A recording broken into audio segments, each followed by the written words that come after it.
Go ahead. Thanks, Jen.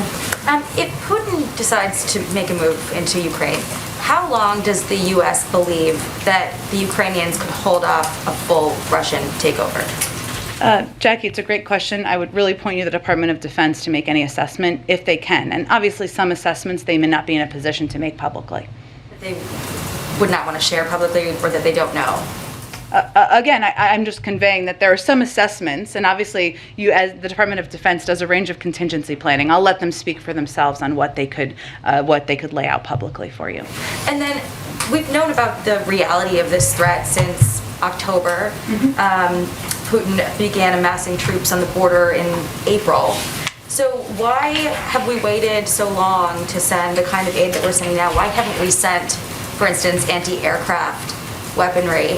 Because if Russia does an airstrike, wouldn't they be able to obliterate what we've sent to them so far? Well, remember the president met with President Zelensky back in, I think it was September, but you can correct me if that's wrong. It was sometime early in the fall, and committed to a large aid package. That is something that we've been implementing and delivering since that point in time. So actually it's been continuous security assistance that we've been providing to the Ukrainians, an enormous package that we've been providing over the course of the last year. In terms of weapon systems, I had again pointed to the Department of Defense.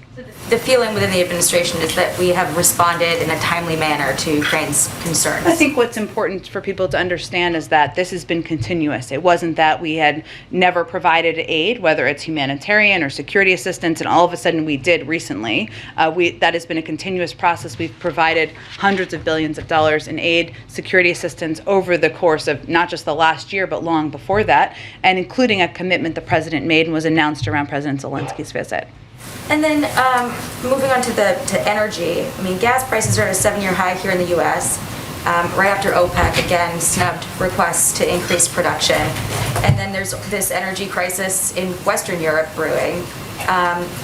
Is there any point where the president would consider opening up domestic production in order to mitigate some of this, the inflation, and assist our allies in Western Europe? Well, there's a couple of important questions you raised there. Let me start by saying that as it relates to Europe and the shortage, and that is, or potential, I should say, it doesn't exist currently, or everybody's experiencing high gas prices, but I think you're asking as it relates to a potential invasion.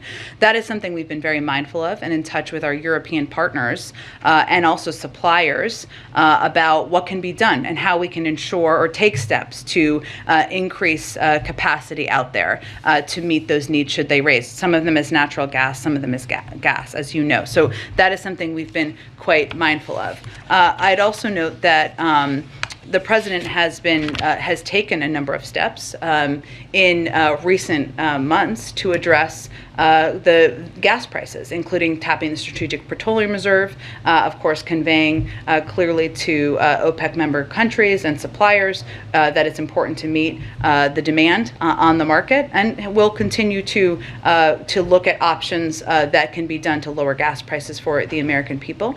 In terms of whether or not there could be more oil drilling, I'd point you to the oil companies on what available places they have and if they're maximizing that. My understanding is they're not. Is there any consideration for increasing, for instance, LNG export licenses? I don't have anything to preview for you in terms of additional steps. I can just reiterate to you that the president raises and talks about the importance of taking every step we can to lower gas prices for the American people. And then real quick on the Johns Hopkins study on the lockdowns. It was this meta-analysis that came out of several studies, lockdown during the first wave of COVID in spring of 2020. It found that it only reduced COVID mortality by 0.2% in the US and Europe. And suggested they have little to no public health benefit, but severe consequences for the economy. And it suggests that lockdowns shouldn't be a part of a future pandemic response. Is that the shared view of the administration looking in the rearview mirror? Well, I would first, of course, point you to our health and medical experts for specifics on this specific scientific study. I would note that the president has been clear we're not pushing lockdowns. We've not been pro-lockdown. That has not been his agenda. Most of the lockdowns actually happened under the previous president. What our objective has been is to conveying that we have the tools we need to keep our country open, thanks to the president's leadership and focus on fighting the virus. And that's reflected in the fact that 98% of schools are open. Over 210 million Americans are fully vaccinated. We have the tools to avoid lockdowns, and we're not moving back, and that's our intention at this point. So you guys do believe then that the lockdowns were more harmful than helpful? Again, I would point you to our scientific experts on the specifics of a study, but the president's agenda, the president's approach has not been lockdowns. It has been using the tools we have to prevent that.